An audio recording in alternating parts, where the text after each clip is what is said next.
to reminisce on days bygone and discourse upon the herbs of the earth. This day's tale speaketh of the chestnut. In the 3rd year of Yuan Feng, when late autumn chilled the northern song, upon the eastern slopes of Huangzhou city, the hills shimmered with golden fruit. 'Twas the native chestnut of this land, its flesh tender and glutinous. The common folk treasured it as jade of the fields, yet few knew it could nourish and mend the body. Su Shi, treading through the years, made his way to the house of Wang Chushi. Within his sleeve he bore half a pocket of fresh chestnuts, their shells still soft with fine hair. Wang entered, one hand upon his waist, sighing deeply. After long sitting, he must needs others' help to rise. Scarce had Su Shi stepped through the humble gate, when he beheld his old friend frowning o'er a pot of medicine. "'Tis a decoction of eucalyptus, prepared by the prescriptions of Taiping Huinin and Ji Jufang. Half a month have I drunk, yet no better do I grow. Thy coming is most timely, brother Zizan." Wang smiled bitterly, saying, "This old demon of mine is weaker than the chestnut tree before my gate. Even eucalyptus availeth not. It needeth harmony within and without." Su Shi pointed toward the corner where the chestnut tree stood heavy with fruit, and with his finger tapped lightly upon its trunk. "Last year in Mizhou, I met an aged farmer, whose legs were weak, scarce walking 3 steps ere he leaned upon a wall. He ate 10 raw chestnuts on an empty stomach each morn. Half a year thence he could bear firewood up the hill. This nut is warm and sweet in nature.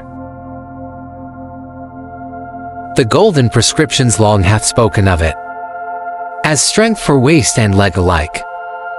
Thy ailment springeth from toil and dampness. To trust in eucalyptus alone is to chase the wind with empty hands. No wonder it bringeth no cure." So spake Su Shi, and from his sleeve he poured the chestnuts, then pointed beneath the tree. "Gather the burrs that lie below, dry them beneath the sun, boil them in water, and while hot, bathe thy back in the steam. The burr water driveth out damp humors. Taken with the nut within, the cure is complete. Only thus may remedy meet affliction." Wang half believed, half doubted, yet followed as Su Shi advised, and buried the chestnuts within the warm ashes of the hearth, awaiting the proof of ancient wisdom. As the embers dimmed, a gentle fragrance rose with the smoke. Thus began the healing that wove warmth into weary bones. A slight sheen of oil wrapped the shell. Thus, the sweet fragrance, bearing warmth, drifted slowly into the room. Chewing it brought forth a soft, glutinous sweetness, more delightful upon the tongue than even honey's drip. Thereafter, each dawn he would take 5 raw kernels with warm water. Su Shi earnestly reminded him not to eat too many, for their nature is firm and obstinate. Taken in excess, they hinder digestion. At night, he would use the shell-soaked water to steam his lower back. After a full moon's turn, Su Shi came once more to visit, and beheld Mr. Mangchu standing beneath the chestnut tree, picking fruits. Stretching his arm to gather those hanging high, his waist now moved with ease and agility. Truly, a wondrous sight. This chestnut method indeed proved far more comforting than drinking eucalyptus decoction alone. Wang Chushi came forth, holding a basket brimming with chestnuts, saying, "Now I can sit long and speak of philosophy in the cold, and even journey to the western hills for herbs, without feeling weary at all. This is no idle boast of mine." Su Shi received the chestnuts, and with a smile said, "Should thy body in days ahead feel sore and heavy, chew the kernels together with olives. For the olive's nature is mild, it soothes the depths of the body. In harmony with the chestnut's nourishment, it eases all discomfort and strain. If a child at home lacks appetite,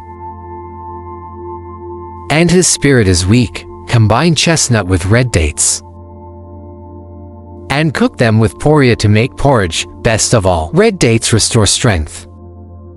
Porree aids digestion. Together with chestnuts, they prevent abdominal swelling. He paused for a moment, then added, I once recorded this in Dampo's forest of records.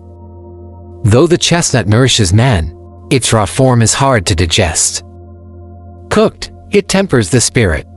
Thus one must eat according to one's constitution. So shall this gift of the tree be rightly used. Later, the people of Huangzhou gradually learned to follow his way. The elders, when eating chestnuts, would recite the words of Scholar Su. 5 kernels each day aid digestion most. The wealthy, meanwhile, would boil the shells and use the water to steam their husbands' backs after toil. Children longed for the winter porridge of chestnut and red date. That humble little chestnut had become the treasured tonic of Huangzhou's cold season. Years later, Su Shi, in his treatise of nourishment from the eastern slope, still recalled the example of Huangzhou, for even herbs and trees bear temperaments of their own. Used wisely, they aid in one's cultivation and health. And the humble chestnut of Huangzhou surpassed all common tonics in its quiet virtue. What tale wouldst thou wish to hear next? Pray, leave thy thoughts in comment below.